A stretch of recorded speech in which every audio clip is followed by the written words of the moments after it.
Bonjour à tous, c'est Mimi Laili, j'espère que vous allez bien.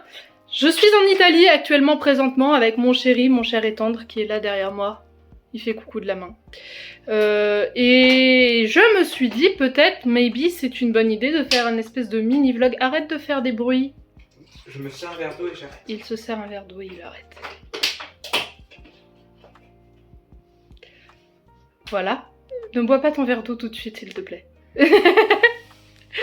Et donc j'allais profiter d'être en Italie pour faire un espèce de petit vlog où je vous montre à la fois mon voyage et mes lectures. Et là pour l'instant, côté lecture, j'ai commencé dans l'avion ce livre que je vous ai montré qui s'appelle Rapt de nuit. Je l'ai commencé et puis je l'ai bien commencé hein, parce que quand j'en suis déjà à la page 111, j'en suis déjà là. Ça se lit hyper vite, je suis assez fan. J'aime... Alors je sais pas où je regarde donc je suis désolée si ça fait bizarre à la vidéo. C'est vachement cool, c'est... les bruits. Pose ton verre d'eau. Voilà. C'est vachement cool, c'est assez sympa, c'est pas de la grande littérature mais c'est écrit de façon à ce que ça se lise très facilement et pour l'instant je suis bien prise dans l'enquête donc écoutez, je suis assez contente, je vous en ferai un petit détail un petit peu plus tard. Il me fatigue à faire des bruits avec sa bouteille d'eau, voilà. Bref, je ferai plus de détails plus tard. Là, il est tard, il est genre 23 h le premier soir. Je pense que je vais aller lire un peu et faire dodo. Voilà.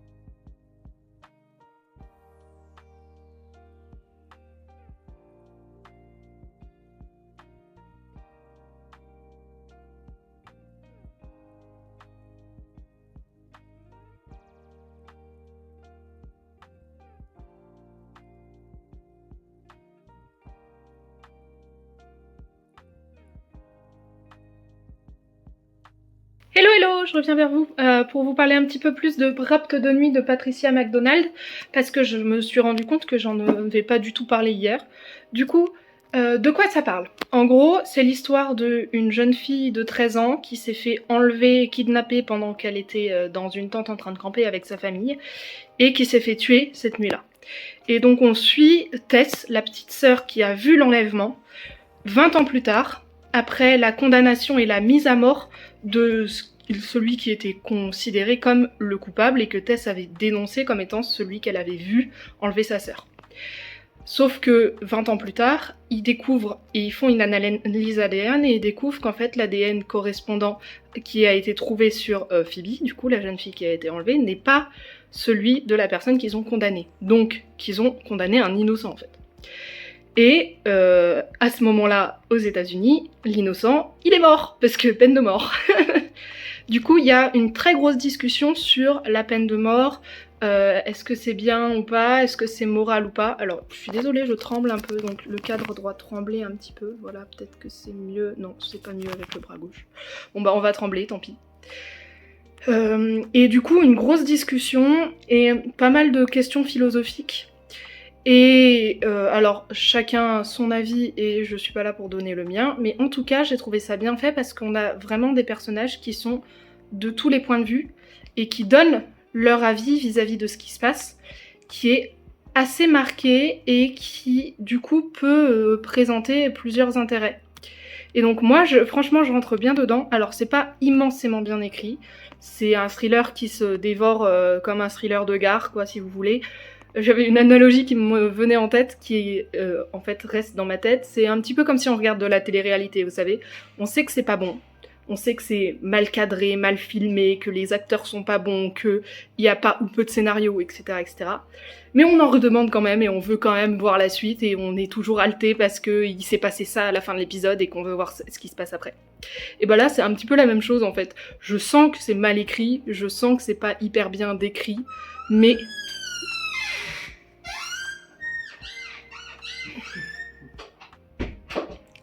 mais j'en redemande et j'ai envie de voir la suite. Du coup, je suis assez contente d'avoir fait cette découverte. Je rappelle que c'est ce que j'avais pris dans la boîte à livres le moment où j'avais fait la vidéo boîte à livres. Voilà. Là pour l'instant j'en suis à peu près à la moitié comme vous voyez. Je vais lire un petit peu ça ce soir parce que là il est à peine 22h et que moi en général je m'endors rarement avant 1h du matin. Donc je vais lire encore un peu ce soir, encore un peu demain et je pense que dans 1 ou 2 jours le livre sera terminé. Voilà.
Hello!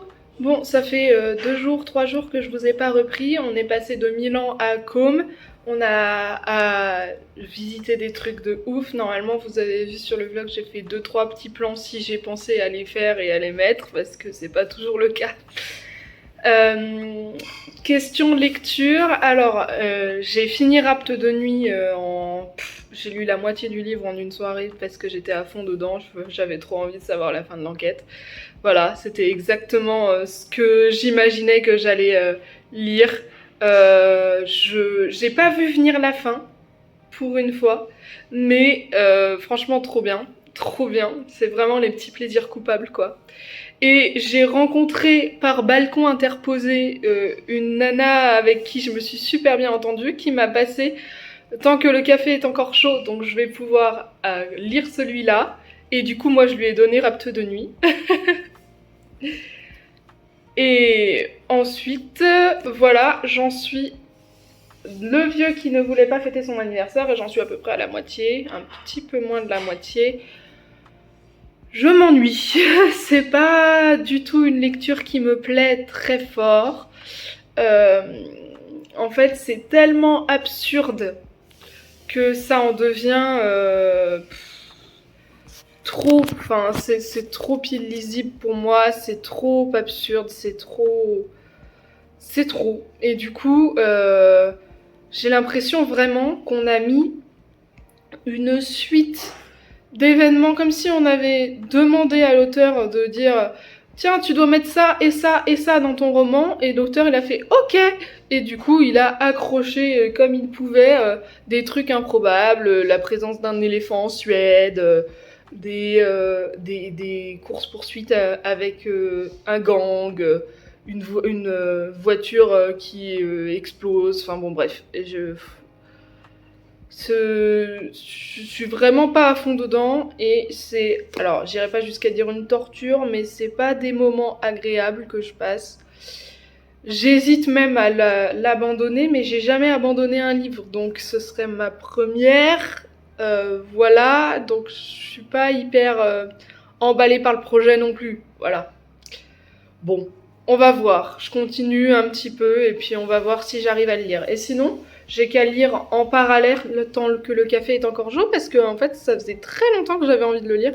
Faut quand même que je vous raconte cette histoire avec le balcon. En fait, on se voyait pas, on s'entendait seulement. Et on a discuté pendant 1 heure et demie, puis on a compris que toutes les deux on aimait lire, que j'avais fini un livre, qu'elle avait fini un livre, et paf, on a ouvert la porte et on s'est rencontrés en vrai et on s'est échangé les livres. C'est quand même dingue.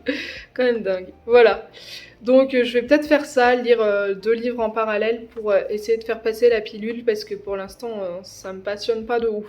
Voilà. À plus tard.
Hello.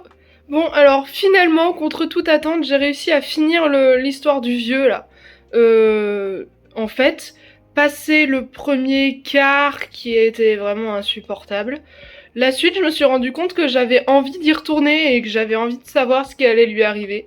Donc écoutez, je lui ai mis 2 étoiles quand même sur Babelio, mais c'est pas une si grosse perte de temps que ça, parce que finalement, en fait, à la fin, j'étais plutôt pas mal dedans. Bon, c'est pas non plus la lecture du siècle, quoi. On n'est pas sur un truc de oufissime. Là, hier, on a fait une petite visite du Tessin suisse et on est allé dans un aquapark. Aujourd'hui, normalement, on va se balader sur le lac de Côme en bateau. Ça va être trop cool.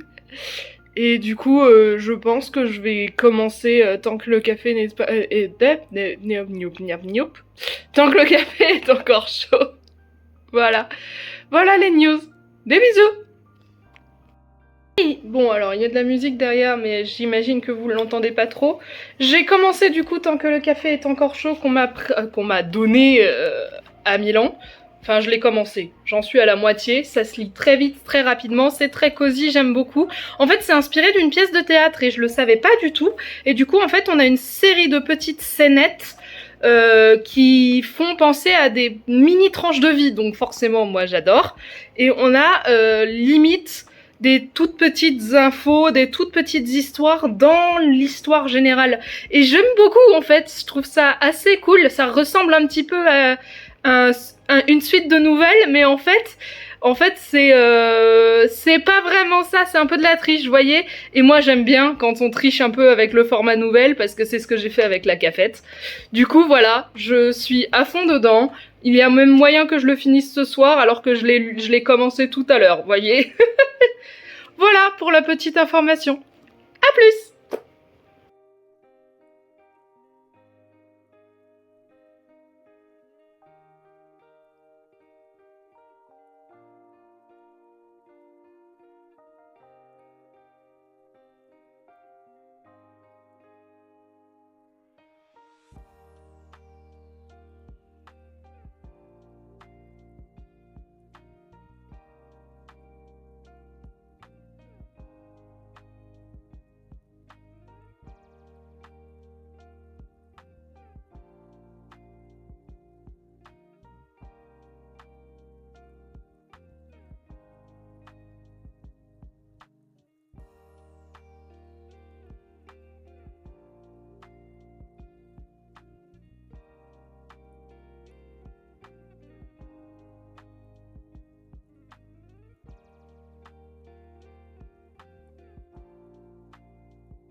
je suis un petit peu luisante parce qu'on vient de sortir et du coup il fait chaud à Venise parce que comme vous l'avez vu normalement sur les vidéos que j'ai faites, on vient d'arriver à Venise, c'est trop cool.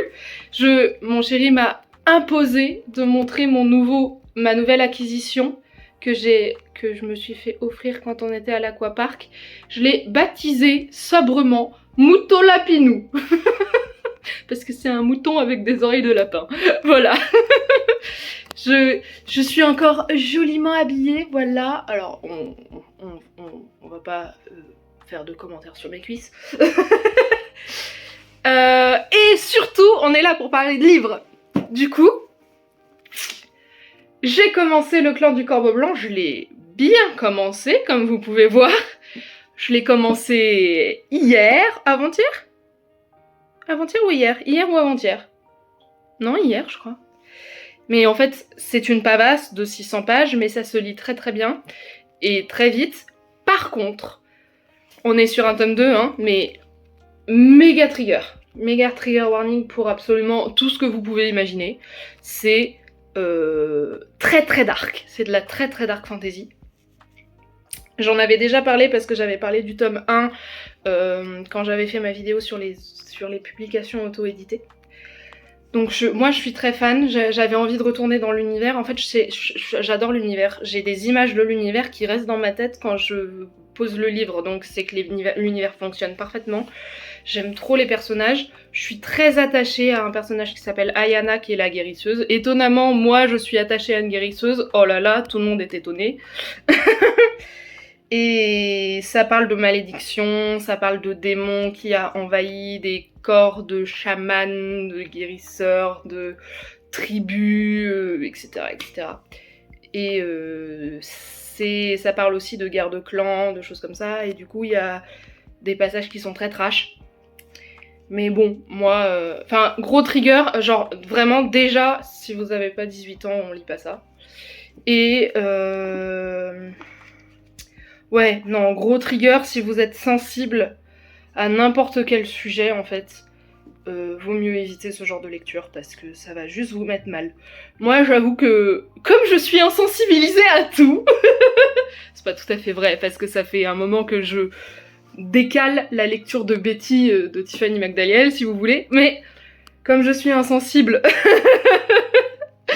Je suis dedans à fond, comme vous pouvez le voir, mais en fait ça se lit relativement vite. C'est écrit de cette manière-là à l'intérieur.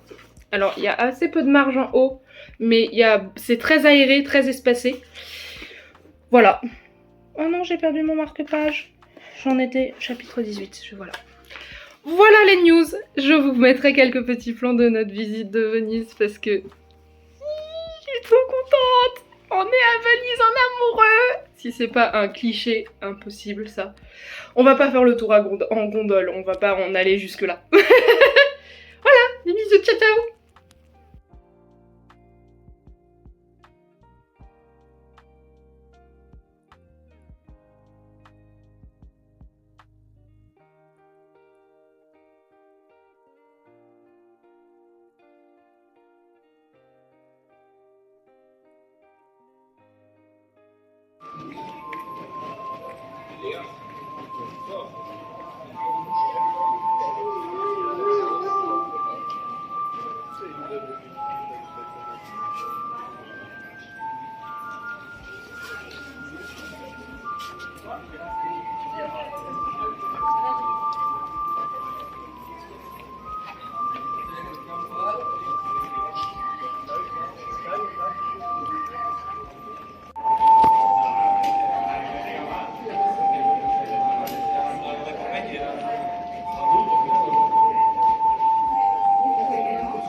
Oh, cette rue-là, elle est super colorée.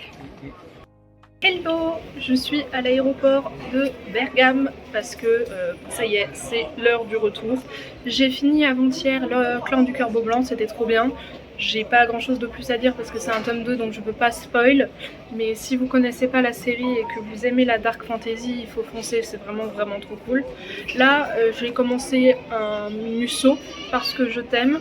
C'est l'histoire d'une petite fille de 5 ans qui a été enlevée dans un centre commercial et qui réapparaît comme par magie 5 ans plus tard, je crois. Et du coup, là, j'en suis vraiment qu'au début, hein. J'en suis à la page 30. J'ai eu 4 heures d'attente avant mon vol et en plus le vol est retardé. Donc je pense que je vais avoir tout le temps nécessaire pour au moins en lire une bonne partie, si ce n'est la totalité. Parce que ça m'a pas l'air d'être très long à lire. On va voir. On va voir. Il y a quoi? Il y a à peu près 300 pages. 305 pages, ouais, c'est à peu près ça. Voilà les news, ça sent la fin. Attention please. Ça sent la fin du voyage. Hello, ici la Mimi du montage. Je me suis rendu compte que j'ai pas fait de conclusion à ce vlog, alors voici une conclusion. Déjà, petite chose, les super belles rues colorées que vous avez vues, c'est l'île de Burano qui est à côté de Venise, qu'on a visité avec Murano le matin pour voir la verrerie et les souffleurs de verre, etc. Et Burano l'après-midi. Voilà, c'était la fin de notre programme à Venise. Là on est vendredi, je suis fatiguée mais j'ai beaucoup dormi. Voilà, je finis mon montage aujourd'hui et normalement ça devrait sortir soit ce soir soit demain dans la journée. Je vous fais plein de bisous, je vous souhaite à tous et tous d'être tous et toutes d'être heureux dans vos vies et de faire de belles lectures. Personnellement le Musso j'en suis à peu près la moitié, finalement je l'ai pas fini parce que je fais d'autres trucs à l'aéroport, j'ai fait du piano, j'ai joué à Animal Crossing, j'ai discuté avec mon chéri, bref. Du coup j'en suis à peu près la moitié, je vous en parlerai en détail dans un vlog lecture, mais je suis bien prise dans ma lecture. On parle d'une petite fille de 5 ans du coup qui s'est fait enlever et qui est retrouvée 5 ans plus tard. Franchement je suis très intriguée et j'avais un peu d'appréhension à lire du Musso, mais en fait cette découverte se fait plutôt bien. Voilà, je vous fais des bisous, ciao ciao, bonne vie.